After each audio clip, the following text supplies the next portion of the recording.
अब आपको 103 वर्ष के एक ऐसे व्यक्ति की कहानी सुनाएंगे जिसे 43 साल तक पहले जेल में रखा गया और 43 साल जेल में रहने के बाद अदालत ने अब उसे बाइज्जत बरी कर दिया जब उसकी उम्र 103 वर्ष हो चुकी है।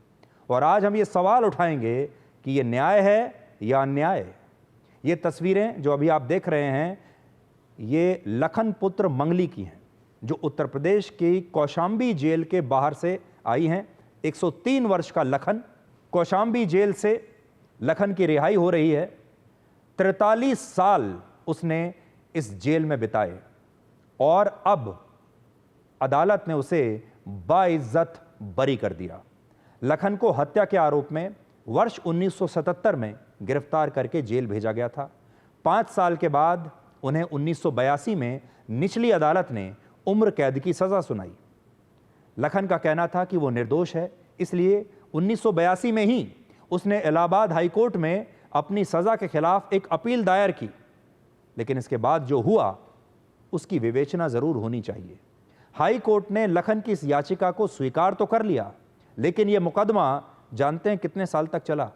43 वर्ष तक यह मुकदमा चला और इन 43 सालों में लखन जेल में ही बंद रहा। और इलाहाबाद हाई कोर्ट ने 2 मई 2025 को उन्हें बाइज्जत बरी किए जाने का आदेश दिया और लखन 20 मई को रिहा हो गए। 103 वर्ष की उम्र में ये बुजुर्ग इस उम्र में जाकर अब रिहा हुए हैं। लेकिन बड़ी बात यह है, आज हमारे देश के लोग इस बात को अच्छी तरह से जानते हैं।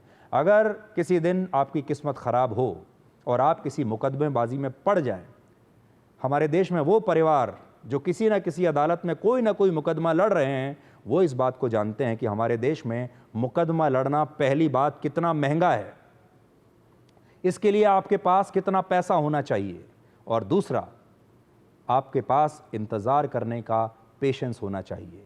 आपकी आधी ज़िंदगी क्या पूरी ज़िंदगी भी एक मुकदमे में लग सकती है। कितने लोग ऐसे हैं जिन्होंने लोन लिया है, उधार लिया है, अपनी ज़मीनों को बेच दिया है, अपने मकानों को बेच दिया है, सिर्फ इसलिए ताकि वो अदालत से न्याय ले सके। और फिर भी हमारे देश की जो आखिरी उम्मीद होती है लोगों की, वो अदालत ही होती है। जब सब जगह से निराशा हाथ लगती है, जब कहीं से इंसाफ नहीं मिलता, तब आखिर में हर व्यक्ति आज भी यही कहता है कि मैं तुम्हारे ऊपर मुकदमा करूंगा, मैं तुम्हारे ऊपर केस करूंगा, मैं अदालत जाऊंगा और अदालत में अब तुम्हारे साथ मैं लड़ूंगा। हर व्यक्ति आज भी ये बात कहता है। सोचिए कितनी उम्मीद से हमारे देश के लोग ये बात कहते हैं।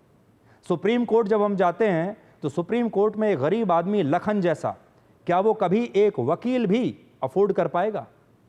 क्या वो हाई कोर्ट और सुप्रीम कोर्ट में जो पैसा लगता है महंगे वकीलों को हायर करने का, मुकदमा लड़ने का, क्या ये हमारे देश के गरीब लोगों के पास है?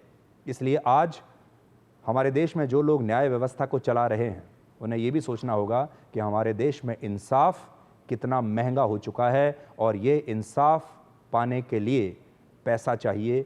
और हमारे देश की गरीब जनता इसीलिए बिना इंसाफ के कई बार ऐसे ही इंतज़ार करती रहती है जैसे लखन ने किया।